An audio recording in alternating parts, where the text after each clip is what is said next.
Assalamualaikum warahmatullahi wabarakatuh. Waalaikumsalam warahmatullahi wabarakatuh.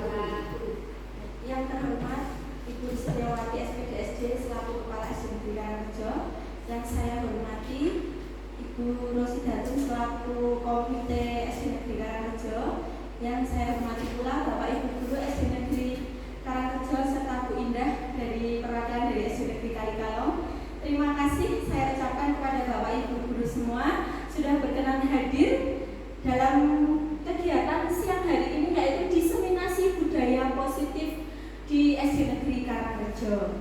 Baik, sebelum memulai kegiatan pada siang hari ini, bagaimana perasaan Bapak Ibu semuanya? Lelah ya. Sudah ini ya, ngantuk. Ada lagi mungkin? Deg-degan, Masya Allah, saya yang deg-degan ini. Iya, baik, penasaran ya nanti disuruh apa gitu. Iya, baik. Sebelum memulai kegiatan pada siang hari ini, monggo Bapak Ibu, saya ajak Bapak Ibu guru semua untuk tersenyum terlebih dahulu selama 30 detik. Monggo kita tersenyum bersama-sama. 1, 2, 3, 4, 5. Ini gambarnya uang 100 semua. Oke. Jangan terlalu lama, tidak 30 detik ini Bapak Ibu. Sudah ya tersenyumnya ya? Oke. Setelah tersenyum bagaimana perasaannya Bapak Ibu guru? Lelah, lapar. Oke. Mungkin untuk snacknya sudah disediakan di kantor Pak Dhani, monggo Ya. silakan bisa diambil. Oke. Baik Bapak Ibu guru, jadi kita akan memulai kegiatan pada hari ini dengan tersenyum dulu ya. Dengan tersenyum pastinya ini akan menarik ini otot-otot kita, kemudian juga melemaskan apa yang ada di dalam tubuh kita, sehingga kita akan merasa bahagia, ada energi positif dalam diri kita. Betul begitu Bapak Ibu? Ya, betul. Oke, selanjutnya ini perkenalan Bapak Ibu. Jadi ini saya sendiri selaku CGP Angkatan 11.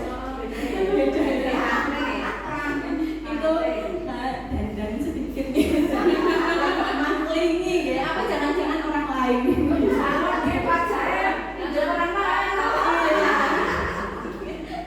Oke. Kemudian dalam kegiatan guru penggerak ini saya didampingi oleh pengajar praktik saya yaitu Pak Yudi Prastomo, dan diawasi dari jauh oleh guru saya yang tidak kalah hebat dari Kendal, yaitu fasilitator saya Bu Andriana Kusumawardani. Begitu Bapak Ibu.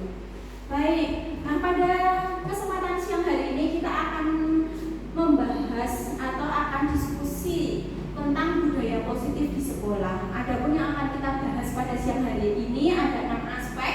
Yang pertama, disiplin positif, kedua, motivasi perilaku manusia, ketiga, keyakinan sekolah atau keyakinan kelas, kemudian yang keempat, kebutuhan dasar manusia, yang kelima, posisi kontrol guru, dan yang terakhir, segitiga restitusi Bapak Ibu. Jadi mungkin agak berat sedikit materi hari ini ya. Nanti saya minta waktunya kurang lebih 1 jam lah Bapak Ibu gurunya. Oke. Selanjutnya nih, sebelum memulai diseminasi, kita akan menyepakati dulu kegiatan diseminasi pada siang hari ini. Yang pertama ini saya memantik dengan aktif dalam kegiatan diseminasi. Bagaimana Bapak Ibu, apakah setuju? Insya Allah. Baik. Yang kedua, saling menghormati. Tidak hormati nih ya Pak Dhani ya. Yang ketiga, mungkin ada masukan dari Bapak Ibu guru. Monggo bisa mengutarakan pendapatnya. Tidak boleh berisik. Tidak Boleh berisik. Tidak boleh berisik. Kan kita nanti berdiskusi. Ada lagi yang lain? Serius tapi santai begitu ya Bapak Ibu. Baik, saya tulis dulu, serius tapi santai. Sersan mayor. Ada lagi yang lain mungkin Bapak Ibu?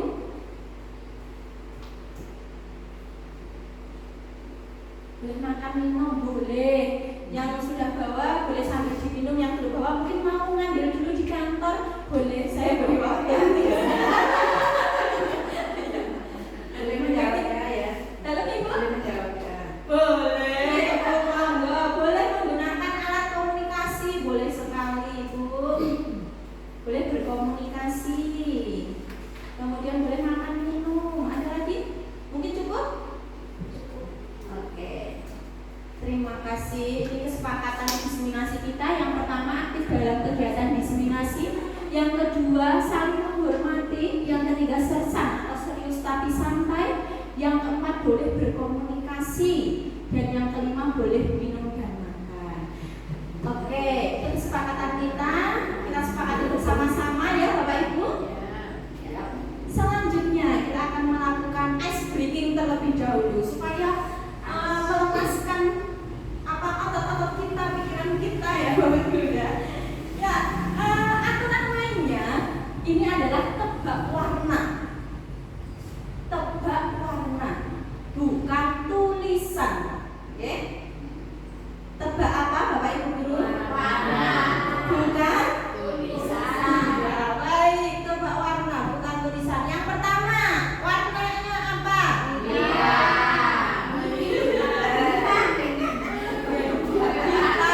betul sekali. Yang kedua, betul sekali. Tidak menjumpai di depan. Kemudian yang selanjutnya,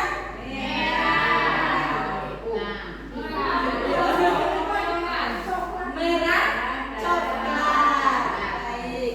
Selanjutnya saya tunjuk. Atau ada yang mau berpartisipasi mungkin? Ada yang mau berpartisipasi? Monggo Bu Neti. Ini warna apa?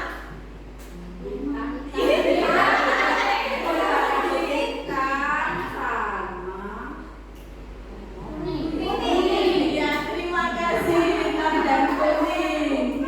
Selanjutnya menurut saya itu warna hijau.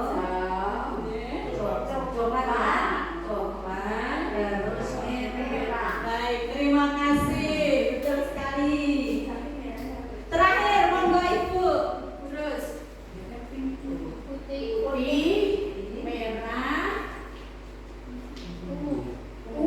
Iya, baik. Terima kasih. Putih, merah, ungu. Ini mohon maaf ini pink ya. Tapi tidak apa-apa. Baik, dari kegiatan ice breaking ini coba. Tadi awal-awal ini kita sempat agak ini ya. Apa namanya?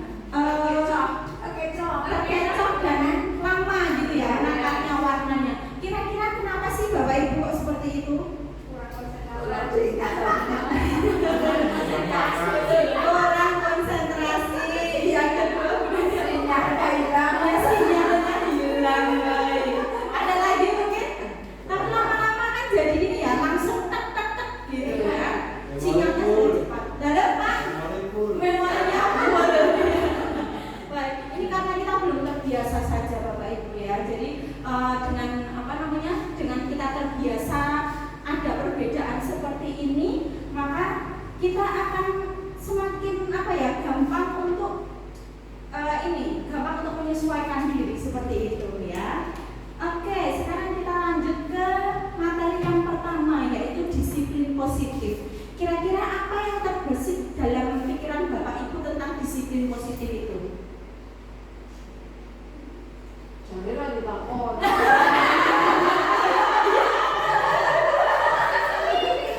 Sudah diprotes ini di awal. Sampai tadi takoni. Baik. Oke, nanti biar dua arah maksudnya Bu Neti. Disiplin positif. Oke, kalau gitu kita langsung masuk saja ya Bapak Ibu tentang disiplin positif. Nah, jadi Bapak Ibu, disiplin positif ini merupakan suatu cara penerapan disiplin yang mengajarkan anak agar bertanggung jawab dan menumbuhkan kesadaran diri berdasarkan nilai-nilai kebajikan. Kemudian disiplin positif itu lebih ke arah disiplin diri yang dapat mengontrol diri dalam melakukan segala kegiatan dan membuat murid itu memahami kemudian menyadari berdasarkan motivasi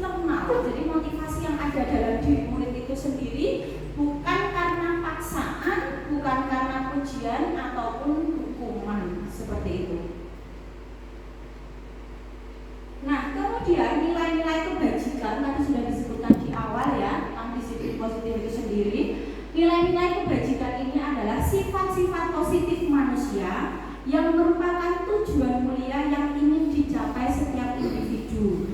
Dan nilai tersebut bersifat universal, lintas bahasa, suku, bangsa, agama maupun latar belakang.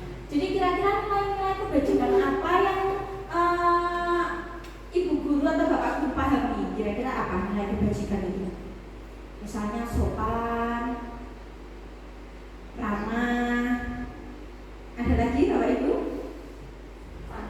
Santun, betul sekali. Jadi banyak sekali ya nilai-nilai kebajikan dalam kehidupan sehari-hari. Tetapi di sini kita akan fokus pada nilai-nilai kebajikan yang ada dalam 6 dimensi profil pelajar Pancasila. Karena tidak kita pungkiri, rapot anak-anak pun sekarang kan mengarah ke dimensi profil pelajar Pancasila, gitu ya. Jadi ada beriman, bertakwa kepada Tuhan yang Maha Esa dan berakhlak mulia.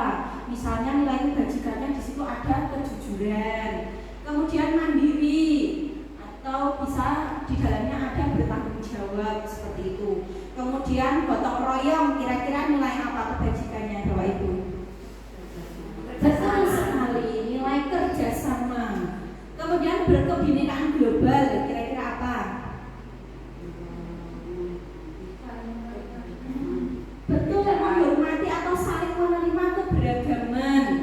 Kemudian ada lagi bernalar kritis dan kreatif. Saya yakin Bapak Ibu guru sudah menguasai hal tersebut ya. Apalagi Bapak Ibu guru sudah mengikuti BIMTEK IKM, jadi saya rasa ini sudah melotot istilahnya ya kan.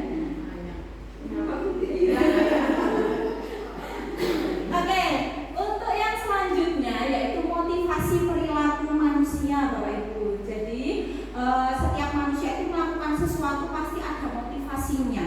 Ada sesuatu dalam dirinya yang menarik dia untuk melakukan hal tersebut. Nah, dalam motivasi perilaku manusia ini ada 3. Yang pertama itu motivasi untuk menghindari ketidaknyamanan atau hukuman. Jadi ini merupakan tingkat terendah dari motivasi perilaku manusia itu sendiri Bapak Ibu.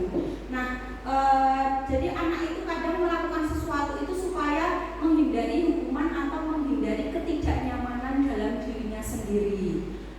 Yang kedua, motivasi untuk mendapatkan imbalan atau penghargaan dari orang lain. Nah, motivasi ini satu tingkat lebih tinggi daripada motivasi untuk menghindari hukuman itu. Nah, jadi di situ dia ingin mendapatkan pujian dari orang lain karena dia merasa puas ketika dia itu sudah mendapatkan pujian dari orang lain begitu. Nah, dari yang pertama dan kedua ini merupakan motivasi eksternal, jadi berasal dari orang lain kemudian mempengaruhi dirinya sendiri begitu ya. Dan yang terakhir ini ada motivasi internal. Nah, motivasi ini yaitu menjadi orang yang mereka inginkan dan menghargai diri sendiri dengan nilai-nilai yang mereka percaya. Nah, jadi dia itu ingin menjadi orang yang apabila melakukannya maka mereka ada nilai-nilai yang mereka yakini begitu. Jadi ini adalah tingkat yang tertinggi dan itu yang paling paling bagus untuk dirinya sendiri seperti itu. Nah, di sini kita coba diskusi ya Bapak Ibu guru. Ini ada studi kasus. Di sini ada yang siswa yang bernama Iva. Iva ini kurang menguasai pelajaran matematika. Jadi ketika pelajaran berlangsung itu dia lebih banyak diam dan lebih suka menggambar di buku pelajarannya.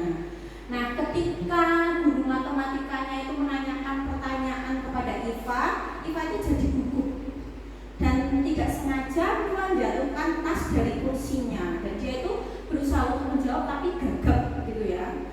Nah, seluruh siswa itu tertawa melihat apa yang dilakukan Iva.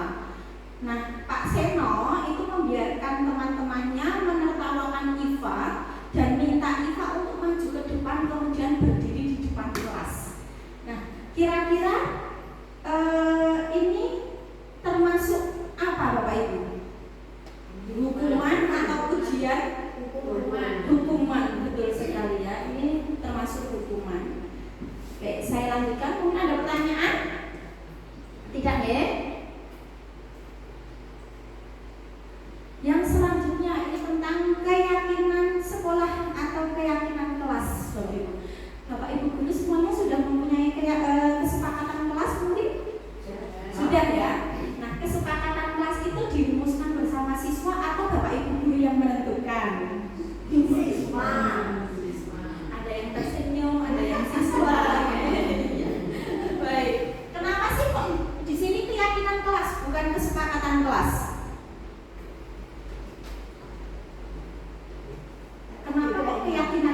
bukan kesepakatan kelas.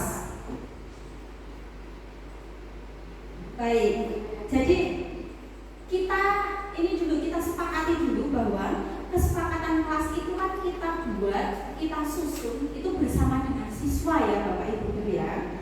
Nah, jadi ada kesepakatan antara guru dan murid. Nah, kesepakatan ini menuntun nilai-nilai positif, kemudian berujung pada keyakinan kelas ini. Nah, jadi keyakinan kelas itu merupakan kesepakatan kelas yang diyakini oleh murid dan guru, dan itu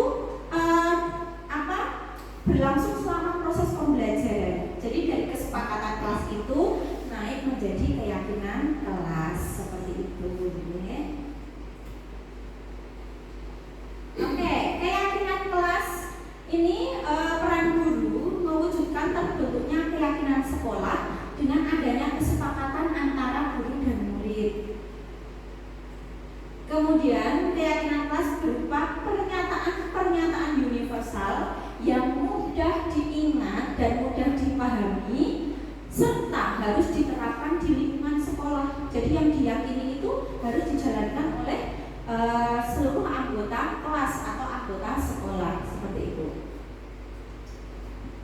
Untuk keyakinan sekolah sendiri itu bersifat abstrak, kemudian berupa pernyataan universal, dibuat dalam pernyataan positif, kemudian sedikit saja agar mudah diingat dan disesuaikan dengan kondisi kelas. Jadi ini mudah diterapkan oleh seluruh warga kelas. Dan yang terakhir ini melibatkan semua anggota kelas itu. Nah, let's practice Bapak Ibu Guru. Jadi kita akan mencoba mempraktikkan apakah keyakinan kelas atau kesepakatan kelas yang sudah kita buat ini sudah tepat atau belum. Saya tidak bisa mengatakan benar atau salah ya, tapi sudah tepat atau belum. Coba ini saya akan mencoba memandu Bapak Ibu untuk membuat keyakinan kelas ya. Jadi bukan kesepakatan kelas tapi keyakinan kelas. Nah, akan saya bagikan sticky note kepada Bapak Ibu Guru. Silakan Bapak Ibu Guru menulis satu saja peraturan, kemudian nanti bisa ditempel di depan. Begitu ya Bapak Ibu Guru ya. Saya mau menulis.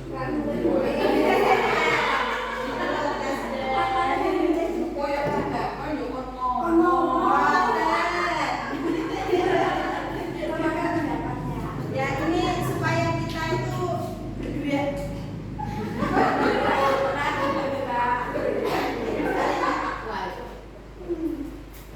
Sudah, Bu.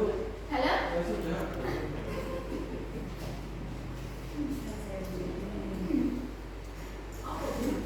Membuat aturan satu saja. Halo? Oh, maaf terlewat. Terima kasih sudah diingatkan.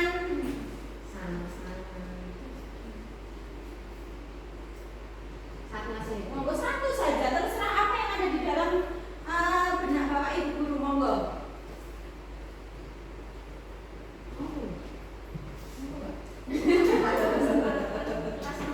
Oke, membuat kesepakatan kelas, monggo. Ada itu guru. Tidak hidup. Oh, Ya, kebalik. Masya Allah, pintar sekali.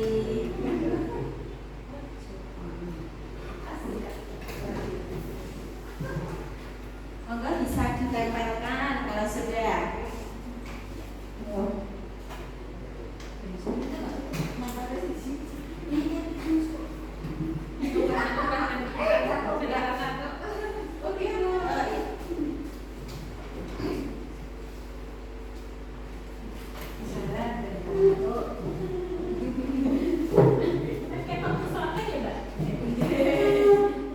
Nanti masuk YouTube itu. Waduh ini yang kehadiran ini kok tidak mau nempel ya? Berarti tidak mau hadir ini sebenarnya. Paling menulis itu ini. Paling menulis itu.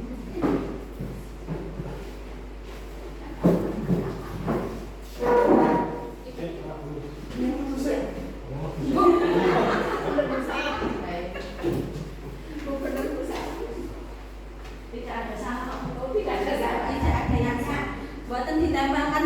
guru saya ya Pak ya. Ya, oke mantap. Baik, terima kasih sudah mengisi ini ya. Baik. Nah, ini Bapak Ibu, ketika Bapak Ibu menulis seperti ini alangkah lebih baiknya di atas ini ditulis peraturan kelas begitu ya, di atas ini gitu. Jadi Bapak Ibu guru menulis dulu di sini. Tapi mohon maaf karena ini kita di tembok ya, jadi tidak saya tulis. Nanti di atasnya ada peraturan kelas. Saya bacakan dulu peraturan kelasnya ya. Yang pertama, tidak boleh ramai. Ya, kemudian tidak lari-lari di dalam kelas. Ini ditulis oleh Mas Dani. Nah, ada tulisannya. Nanti kan tidak ditulis kan Mbak Mary tulisannya Dani. Gitu. Kemudian datang tepat waktu, kehadiran, sopan terhadap guru dan teman, menghormati ketika ada yang berbicara dan senantiasa menjaga kebersihan dan kerapian kelas. Jadi ini peraturan kelas kita ya Bapak Ibu. Nah, ini sebenarnya ternyata Bapak Ibu guru ini sudah betul-betul memahami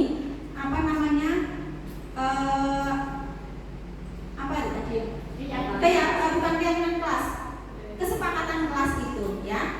Jadi memang ketika Bapak Ibu guru nanti membuat peraturan kelas ini kok masih ada kata-kata yang belum masih menggunakan kata dilarang atau tidak, ini kita akan mengubahnya menjadi kalimat yang lebih positif. Nah, di sini ada contohnya. Nah, ini ada contohnya yang ditulis oleh Mas Agung dan Mas Dani ya. Di sini tidak boleh ramai. Nah, ini bisa kita rumuskan bersama siswa kita.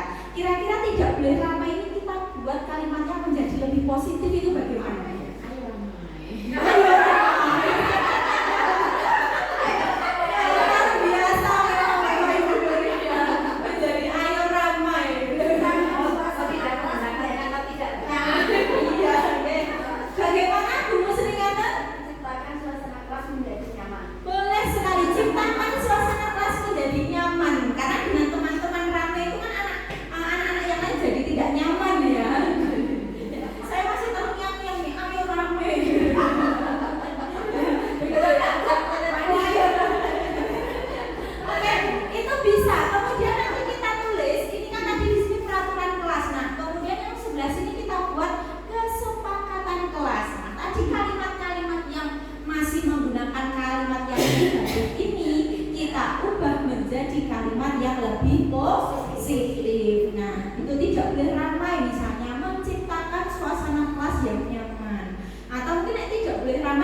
Diperlukan ya.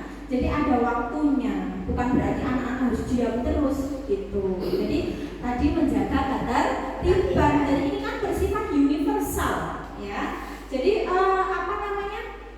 bisa berbagai macam perspektif seperti itu Bapak Ibu.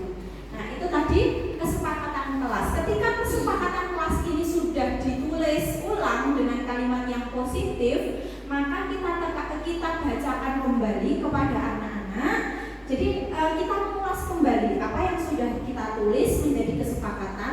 Kemudian guru itu menekankan untuk meyakinkan bahwa kesepakatan itu menjadi keyakinan kelas kita. Begitu. Jadi kita tekankan kepada anak-anak untuk melaksanakan apa yang sudah kita sepakati. Seperti itu Bapak Ibu guru, sudah ada gambaran ya? Terima kasih.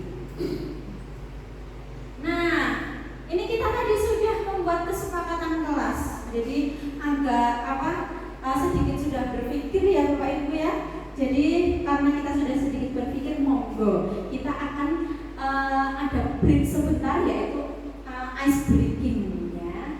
Bapak Ibu guru silahkan boleh berdiri dulu, cari tempat yang agak longgar karena kita butuh bergerak-gerak. Cari tempat yang agak longgar ya. Ini bisa besok Bapak Ibu guru pakai untuk ice breaking di kelas-kelas, pasti akan senang ya. Ya, let's get moving Bapak Ibu guru, kita akan menari dan dancing ya Bapak Ibu. Bisa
yang bertentangan dengan nilai-nilai kebajikan ya, atau melanggar peraturan, hal itu sebenarnya dikarenakan mereka itu gagal memenuhi kebutuhan dasar mereka.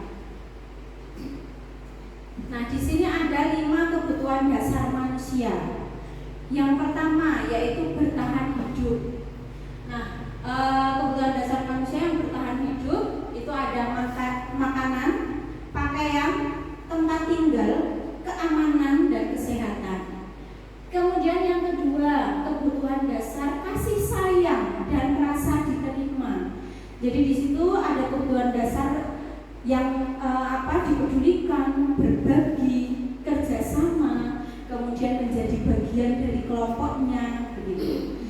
ketika ada penguasaan itu terkait dengan harga diri, keinginan untuk dianggap, memimpin, berprestasi, diakui dan didengar. Yang keempat ini kebutuhan dasar kebebasan, yaitu ada mandiri, memiliki pilihan, mencoba hal baru dan mampu mengendalikan diri. Dan yang terakhir kebutuhan dasar kesenangan, yaitu bermain, humor, antusiasme dan tertawa. Nah, di sini Bapak Ibu ada sebuah studi kasus. Ini ada Ibu Zulaikha, guru kelas 4 ya, bukan Bu Bulan ataupun Bu Ita, tapi Bu Zulaikha. Ini sedang bingung menghadapi ulah salah satu murid di kelasnya yang bernama Tommy. Jadi teman-temannya itu sering mengeluhkan Tommy minta bekal makan siang mereka dengan paksa. Seandainya Bapak Ibu guru ini menjadi Ibu Zulaikha, kira-kira alasannya Tommy melakukan itu apa ya? Coba kalau tentang bertahan hidup tadi kira-kira apa Bapak Ibu? Lapar, betul sekali ya, karena dia lapar kemungkinan tidak disamani sama bapak ibunya ya. Nah, oke, nah ini alasan Tommy yang pertama. Ini karena dia lapar ya. Kemudian orang tuanya tidak membawakannya bekal makan siang.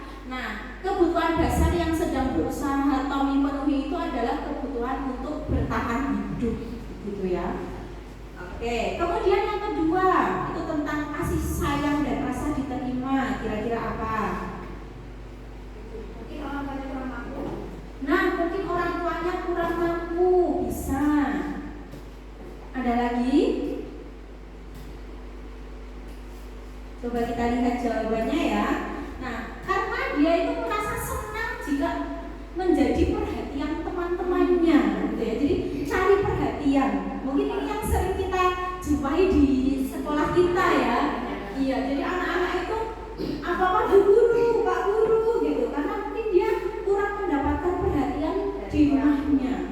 Jadi ketika temannya itu melaporkan tindakan tersebut kepada gurunya, maka gurunya ini akan mengkomunikasikan hal tersebut kepada orang tuanya. Jadi otomatis dia juga akan diperhatikan oleh orang tuanya juga. Kan otomatis ada komunikasi yang terjalin antara anak dan orang tua deh. Kenapa kok kamu melakukan seperti ini? Nah, begitu. Jadi kebutuhan dasar yang sedang dipenuhi oleh Tommy itu kebutuhan akan rasa kasih sayang dan rasa diterima. Ya. Yang ketiga tadi apa ya? Kebebasan. Kebebasan atau penguasaannya? Penguasaan. Kira-kira apa, Bapak Ibu?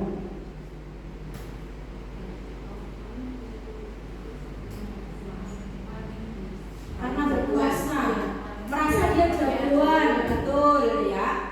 Baik. Nah, itu merasa dia jagoan, betul sekali. Nah, ketika dia merebut makanan temannya, terus temannya memberikan itu, nah temannya itu kan takut apabila tidak dituruti. Nah, jadi Tommy di situ sedang berusaha memenuhi kebutuhan dasarnya, yaitu kekuasaan. Kemudian yang keempat tadi kebebasan.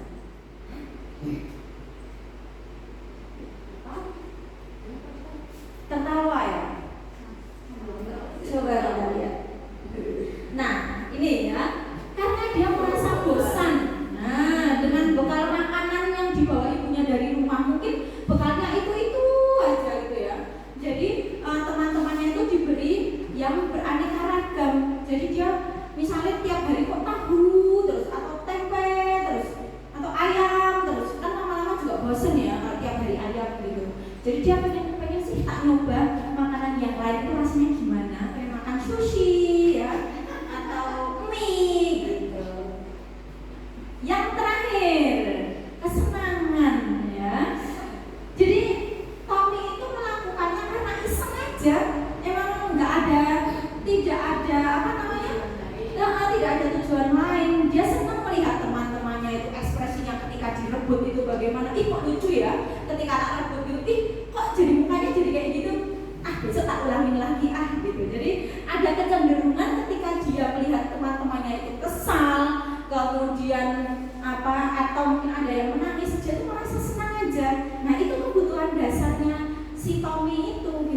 itu. Jadi di sini kita perlu mengkaji ulang apabila murid-murid kita itu melakukan sesuatu hal, kita telusuri dulu, kita telisik apa sih kebutuhan dasar yang tidak dia penuhi gitu, yang dia inginkan itu apa. Itulah apa ya, peran kita di sini itu kadang-kadang sebagai psikolog juga ya Bapak Ibu Guru ya.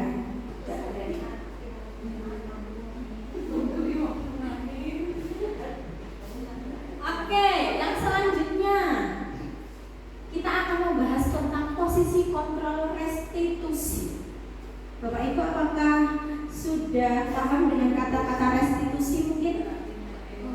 Atau masih asik dengan kata-kata restitusi? Masih asik ya? Baik, jadi restitusi itu adalah proses menciptakan kondisi bagi siswa di sekolah untuk memperbaiki kesalahan mereka sehingga mereka itu bisa kembali lagi ke kelompoknya dengan karakter yang lebih kuat. Begitu Bapak Ibu ya. Nah, pada posisi kontrol restitusi ini ada yang pertama, guru sebagai penghukum. Ini saya rasa saya sendiri pun dulu sebelum mengikuti program guru penggerak ini, saya merasa saya sering menggunakannya gitu ya. Posisi kontrol kita sebagai penghukum. Mungkin Bapak Ibu guru ada yang belum pernah di posisi tersebut? Ya, semuanya kami mengalami itu ya. Kemudian yang kedua, guru sebagai pembuat rasa bersalah. Jadi membuat murid kita itu merasa bersalah dengan pernyataan-pernyataan kita, gitu. Yang ketiga, posisi sebagai teman. Yang keempat sebagai pemantau, dan yang kelima sebagai manajer. Kira-kira Bapak Ibu dari 5 posisi kontrol ini yang sering Bapak Ibu lakukan itu yang mana?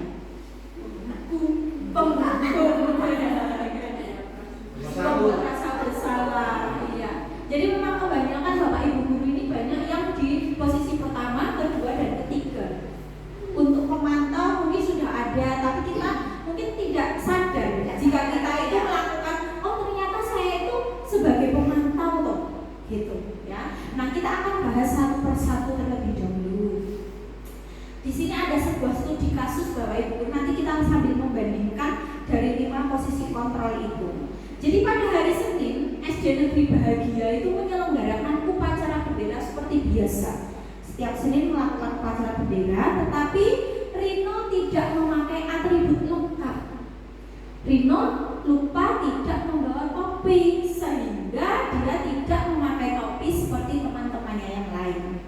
Nah, kira-kira Bapak Ibu, kalau posisi sebagai penghukum itu kira-kira bagaimana?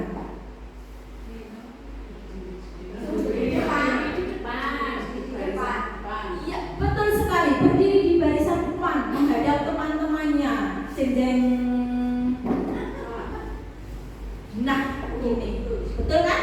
Ya, berdiri di depan menghadap peserta yang lain. Ya, karena ini masih sering dilakukan di sekolah-sekolah ya Bapak Ibu ya. Jadi supaya kita melakukannya supaya besok tidak terulangi lagi.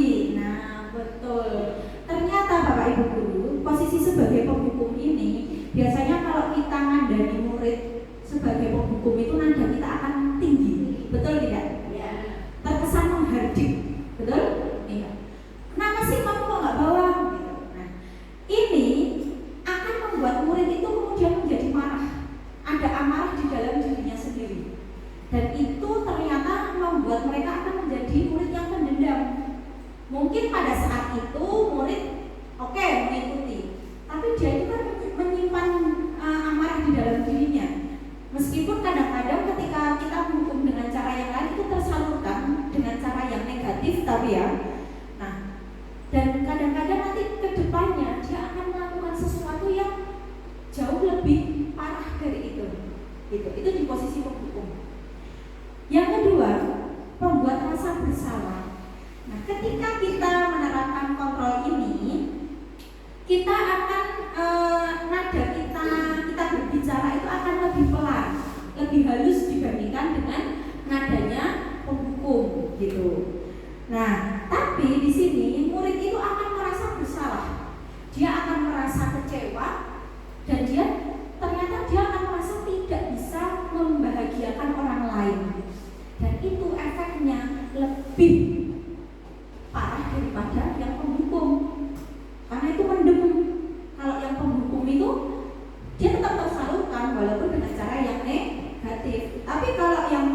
membuat rasa bersalah ini itu enggak, jadi akan menumpuk dan suatu saat itu akan menjadi bom waktu, itu akan meledak Bapak Ibu. Nah, untuk posisi membuat rasa bersalah ini bisa dengan kata-kata, kamu kenapa ya senang sekali mengecewakan ibu? Ibu benar-benar kecewa sekali loh sama kamu. Itu ya. Nah, itu PR dan sudah sering dengar ya Bu Neti ya. Ya, mungkin kedepannya Bu Neti bisa membuat kalimat-kalimat itu menjadi lebih positif lagi. Nanti kita akan akan kita bahas selanjutnya. Nah, yang ketiga ini posisi teman Bapak Ibu. Jadi kita menempatkan diri kita itu sebagai temannya anak-anak. Jadi nadanya ya kita seperti ngobrol dengan anak-anak, seperti teman gitu ya. Dan posisi teman itu ada sisi positif dan negatifnya. Sisi positifnya kita akan membuat anak itu tidak berjarak dengan kita. Rasanya seperti kita dengan teman gitu ya. Jadi anak itu berdugo gitu istilahnya dengan kita. Cuma sisi negatifnya ketika anak itu membuat kesalahan, dia akan merasa nanti aku akan dibantu kok sama bu guru. Iya, besok akan diulangi lagi. Tenang aja, nanti bu guru yang akan membantuku. Nanti seperti itu. Dan ketika ada dia melakukan kesalahan, dia akan bergantung sama kita nih Bapak Ibu guru ya. Ketika dikendalikan oleh orang lain itu akan mental, tidak akan tidak akan dipatuhi oleh anak tersebut. Nah, contohnya itu ada kata-katanya, ayolah, bagaimana sih kamu? Kemarin kan sudah janji sama ibu akan bawa topi. Ya sudah, tidak apa-apa. Sana kembali ke barisan, nanti bu guru bantu ya. Kata-katanya kan seperti itu. Jadi lebih cenderung nanti ke depannya bisa dipelak kayak gitu ya. Kemudian yang keempat, ini posisi sebagai pemantau ya. Jadi sebagai pemantau itu artinya kita mengawasi Bapak Ibu. Jadi ketika kita sebagai pemantau, kita sudah punya data-data yang otentik tentang kesalahan-kesalahan siswa ini, begitu ya. Jadi murid itu akan memahami konsekuensi yang harus dijalankan ketika dia melanggar suatu aturan itu. Nah, di situ ada kata-katanya gitu ya. Kamu sudah melanggar aturan sekolah, kamu tahu kan konsekuensinya? Setelah ini kamu beli atribut di koperasi dan jangan diulangi lagi. Seperti itu. Kemudian yang terakhir, ini posisi sebagai manajer. Bapak Ibu guru tahu ya artinya manajer itu apa? Ya, pengatur ya, mengatur. Nah, jadi posisi manajer ini guru itu mempersilahkan murid untuk mempertanggungjawabkan apa yang sudah dilakukannya. Nah, nanti guru itu akan menanyakan keyakinan-keyakinannya yang sudah keyakinan kelas yang sudah kita sepakati apa. Jadi kita itu menuntun murid untuk mengingat kembali kesalahan kita, kemudian nanti ditanyakan keyakinannya seperti apa, dan nanti dia akan menyadari, oh iya ya, saya itu salahnya di sini, gitu. Nah, contohnya kata-katanya, apakah kamu tahu kesalahanmu? Kira-kira apa yang bisa kamu lakukan untuk memperbaiki kesalahanmu? Gitu. Jadi kita membuka pikiran murid itu sendiri. Nah, di antara 5 posisi kontrol tersebut, sebaiknya guru itu menggunakan posisi kontrol sebagai manajer. Nah, sebagai manajer, guru dapat berbuat sesuatu bersama murid, mempersilahkan murid untuk bertanggung jawab dan mendukung murid agar menemukan solusinya. Selain itu, posisi manajer mengacu pada restitusi yang dapat menjadikan murid sebagai manajer bagi dirinya sendiri. Jadi di situ tuh murid sebagai manajer untuk dia sendiri. Nah, tugasnya guru apa ya? Mengarahkan itu, gitu ya. Sehingga nanti tercipta identitas positif pada diri murid. Nah, kita ke materi yang terakhir yaitu segitiga restitusi, Bapak Ibu. Jadi pada segitiga restitusi ini ada 3 tahapan. Yang pertama kita menstabilkan identitas, ya. Nah, dalam menstabilkan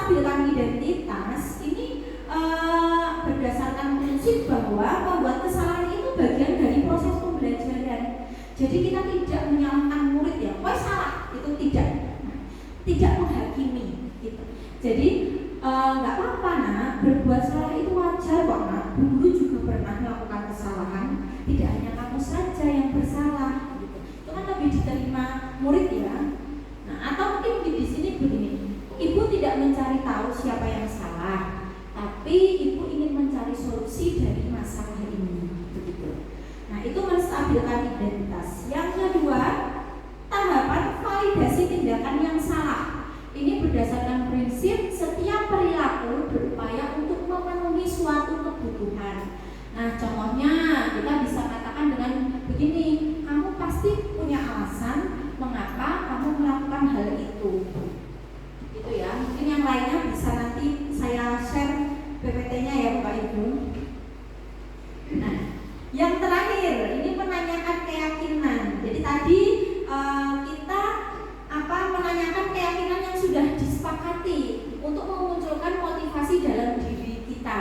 Jadi Bapak Ibu bisa menanyakan, masih ingat tidak dengan keyakinan kelas yang sudah kita sepakati? Kira-kira apa? Nah, itu nanti anak-anak akan mengutarakannya gitu. Nah, di sini ada contoh penerapan segitiga restitusi yang sudah saya praktikkan Bapak Ibu. Mungkin sedikit narsis ya Bapak Ibu.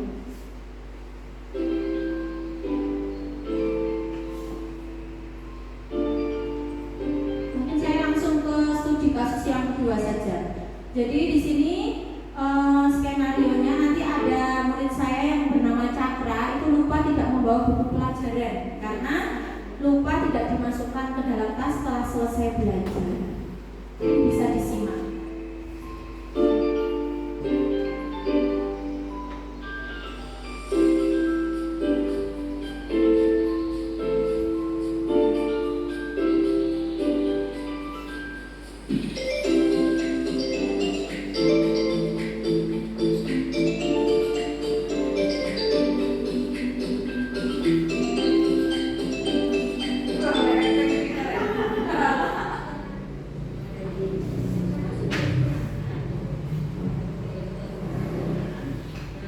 Mas Cakra tahu tidak kira-kira kenapa Bu Eti panggil Mas Cakra di sini?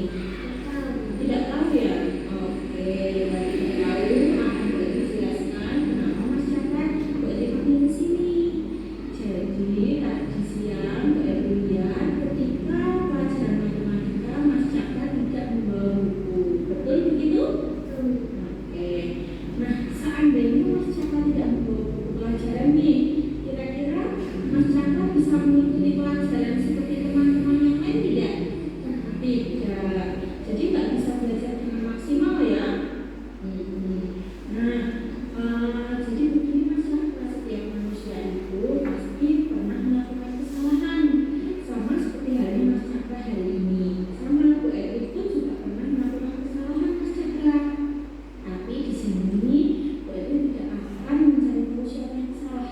Bu Eti mau mencari solusi, membantu Mas Cakra menemukan solusi untuk menyelesaikan masalahnya Mas Cakra. Begitu ya? Baik. Sekarang coba Mas Cakra ceritakan, kenapa sih Mas Cakra bisa tidak membawa buku pelajaran? Kalau saya belajar, misalnya lupa masukkan buku pelajaran.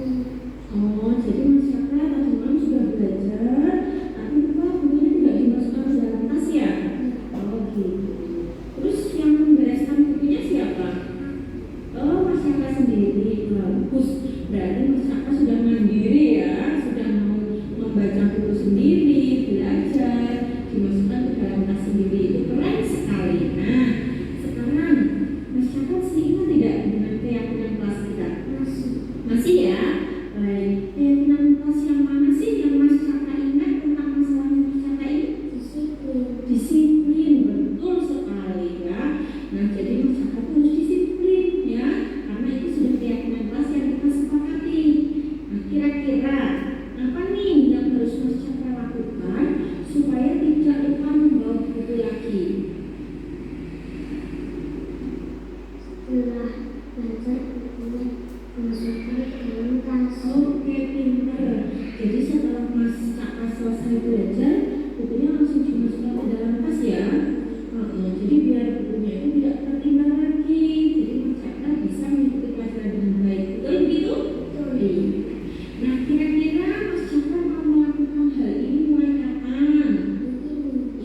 mulai hari ini ya.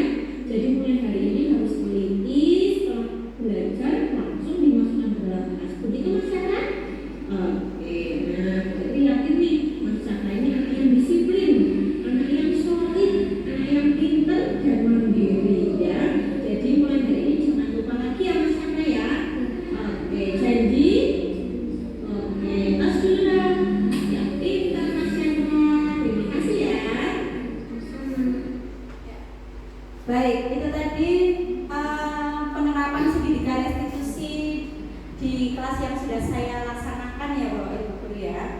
Jadi kita tidak masalah ketika anak-anak itu melakukan kesalahan, kita kaji ulang, kita stabilkan dulu identitasnya, kemudian kita validasi tindakannya yang salah itu bagaimana, dan yang terakhir tadi adalah menanyakan keyakinan apa yang ada dalam diri si anak tersebut, begitu ya Bapak Ibu Guru ya. Jadi anak itu akan menyimpulkan sendiri, bukan kita yang menyimpulkan. Jadi kita tuh hanya menjembatani saja supaya anak itu bisa tahu, oh saya harus seperti ini, saya harus seperti ini. Nah prakteknya seperti itu. Jadi kita sebagai manajer, tapi membuat anak itu juga sebagai manajernya untuk dirinya sendiri, seperti itu Bapak Ibu. Mungkin ada pertanyaan Bapak Ibu? Tidak ada? Atau mungkin ada yang ingin praktek segitiga restitusi bersama dengan saya? Ada yang berkenan praktek mungkin? Bu Ida berkenan praktek? Oh deh. Pakai ini dulu. Kalau misalnya kan kita udah menerapkan seperti yang tadi bilang, besoknya akan kita lagi bagaimana itu? Apa yang harus kita lakukan? Iya, ketika kita sudah meyakini kesepakatan kelas itu, membuat keyakinan kelas itu, terus anak itu kemudian lupa lagi, ya. Nah, ini tugas guru. Memang tugasnya guru itu kan selalu mengingatkan peserta didiknya ya. Nah, makanya dengan keyakinan kelas itu setelah kita buat, Bu, kita tempel di kelas. Supaya apa? Ini sebagai literasi anak. Ketika anak itu sudah lupa ya, ayo coba dibaca. Ini yang sudah kita yakini, ini harus diterapkan dalam diri kita, seperti itu. Jadi fungsinya ketika kita sudah membuat keyakinan kelas itu harus ditempel supaya ya itu untuk literasi. Tidak hanya murid saja, guru pun juga seperti itu. Kan kadang-kadang guru juga bisa lupa. Begitu Ibu Ida? Sudah cukup? Terus saja.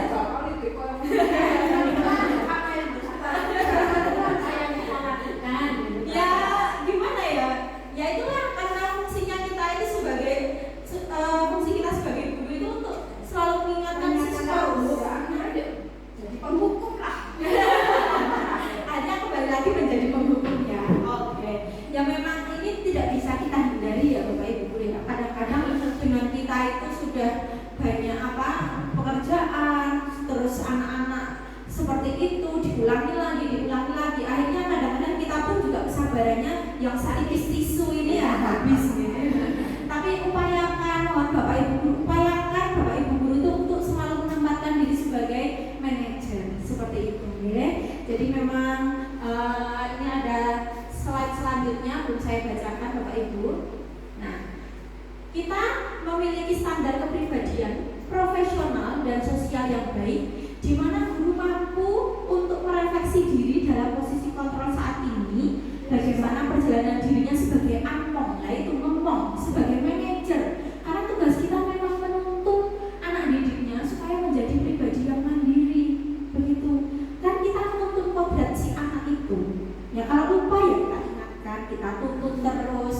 Karena kita tuntun terus nanti akan sampai pada kodratnya masing-masing seperti itu ya. Jadi nanti anak-anak jadi bertanggung jawab.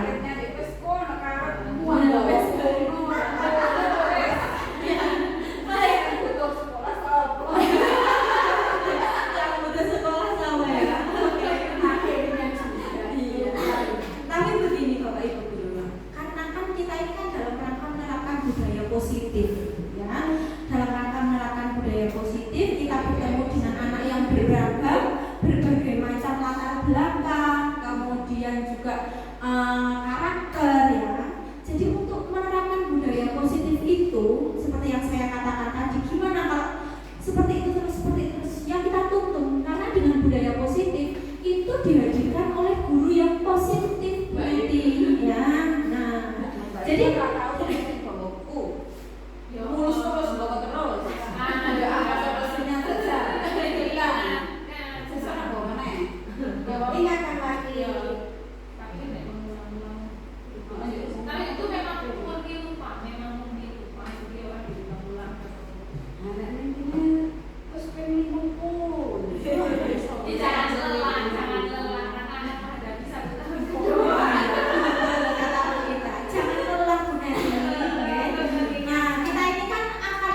Jawabannya lupa.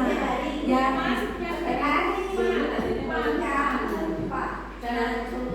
ya itu dengan apa namanya bukan menstabilkan identitas, yang kedua validasi tindakan yang salah itu Ibu. Jadi kita tekankan, apa namanya tadi dia melakukan salahnya seperti ini. Nah nanti berujung dengan keyakinan kelasnya itu. Karena kan jawaban lupa itu kan kadang-kadang manusiawi juga deh. Karena kita pun nggak luput dari lupa gitu. Tapi mungkin dengan diarahkan, terus apa yang harus kamu lakukan supaya tidak lupa. Contohnya tadi yang saya saya praktekkan itu nanti iya jawabannya mana diarahkan seperti itu Ibu.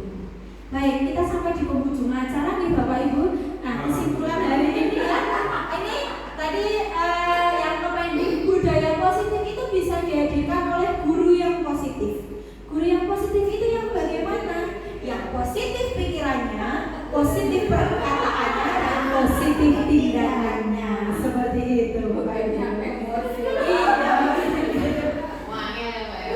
Jadi kita mulai sebelum dari murid, kita mulai dari diri kita sendiri. Mari Bapak Ibu guru kita saling berbenah Bapak Ibu guru. Begitu? Mungkin ada lagi pertanyaan? Sudah cukup? Baik. Nah, terima kasih Bapak Ibu guru. Akhirnya kita sampai di penghujung acara kita.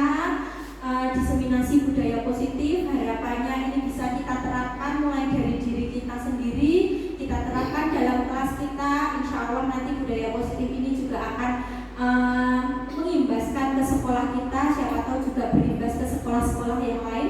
Begitu ya Bu Indah ya, bisa diterapkan di sekolahan Bu Indah juga begitu. Mungkin ada kurang lebihnya, ada salah kata dari saya mohon maaf yang sebesar-besarnya. Wassalamualaikum warahmatullahi wabarakatuh.